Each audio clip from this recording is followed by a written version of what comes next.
When it comes to classic or retro motorcycles in India, there's only one company that dominates, and it's not Jawa.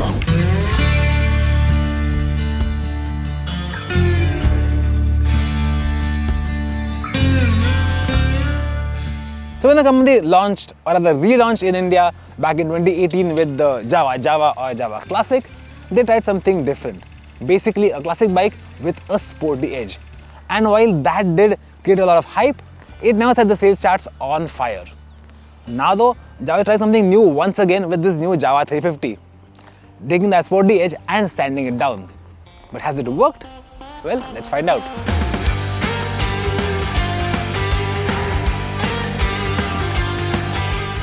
So while this bike is called the Jawa 350, that name is a bit of a misnomer as the engine capacity is 334cc.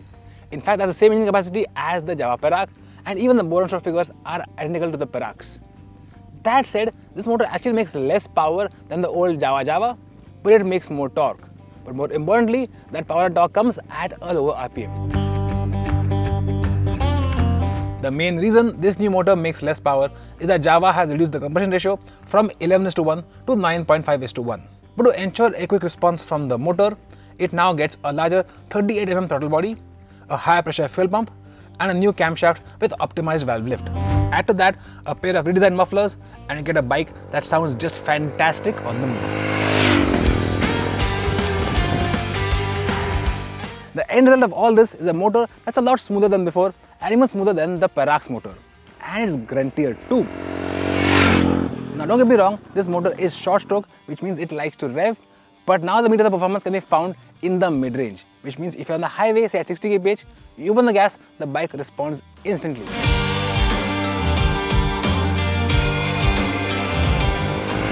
But it also means you miss out on some top-end performance. Now the ideal cruise speed for this motorcycle on the highway is around 80-90 kph, on which you can sit pretty much all day long, and it can go faster too. But once you get past 100, the vibes get quite bad, especially in the pegs, the tank and the handlebars, and they do get quite annoying. And this motor is quite tractable in the city as well.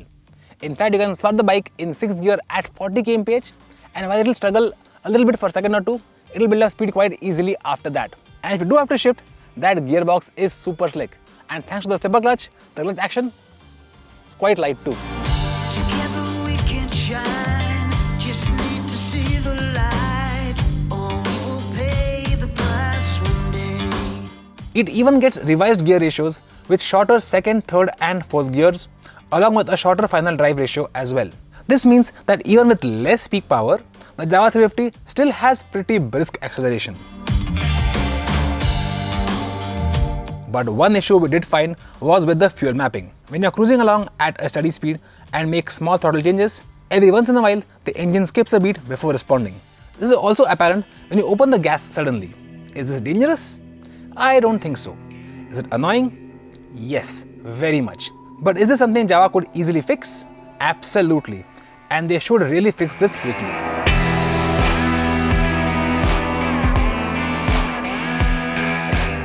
Now this new Jawa 350 comes with a brand new chassis with a taller front fork and longer rear shocks as well. And that's also pushed the center of gravity of this bike higher, which means it's a lot easier to dip into corners. But then does it feel stable? Yes it does, because now this bike weighs 9 kilos more than before, and the wheelbase has gone up by a whopping 80 millimeters. Plus you also get wider tires at the front and the rear, which means you have plenty of grip and confidence in the corners. Now although the seat height has gone up, the handlebar and the foot pegs have moved up with the seat height as well, which means your riding posture remains pretty much unchanged.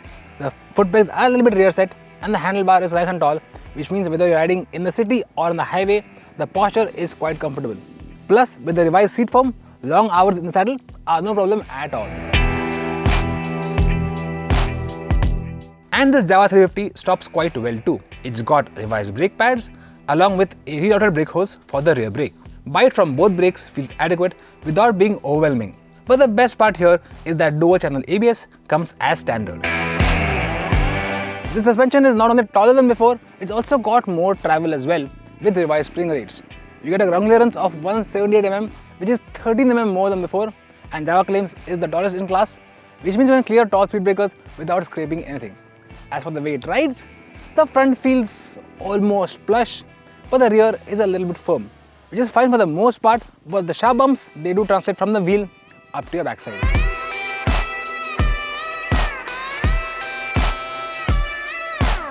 The Jawa Jawa was always a good looking bike, but there are lots of small improvements all over, such as a neater wiring harness, redesigned switchgear, new decals and new badges on the tank and engine cases as well. And let's not forget that lovely brass fuel tank cap. All these combine to give the new Jawa 350 a much cleaner and far more appealing design. Add to that the new chrome finish and the bike looks absolutely gorgeous. But there are still some oddball design choices that have been carried over from the Jawa Jawa, such as the speedometer, which sits too flat in the headlight nacelle, which means if you are less than 6 feet in height, you are going to have difficulty reading the speedometer from 40 to 100 km per hour. Now Jawa has been emphatic about the fact that they have revised testing for this bike. This has resulted in a significant improvement in overall build quality. To be honest, we didn't find any fit and finish issues in our test bike, and we'll go as far as saying that this is the best built bike from Jawa yet. Now this new Jawa 350 has come a very long way from the original Jawa Jawa.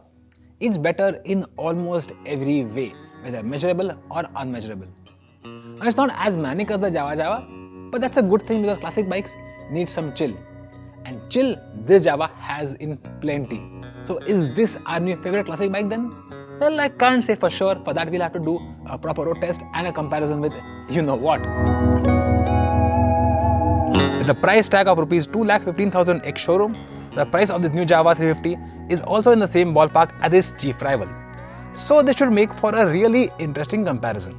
But it goes without saying, if you like a classic bikes with a little bit of zing, a little zest, the Jawa 350 is a very easy recommendation.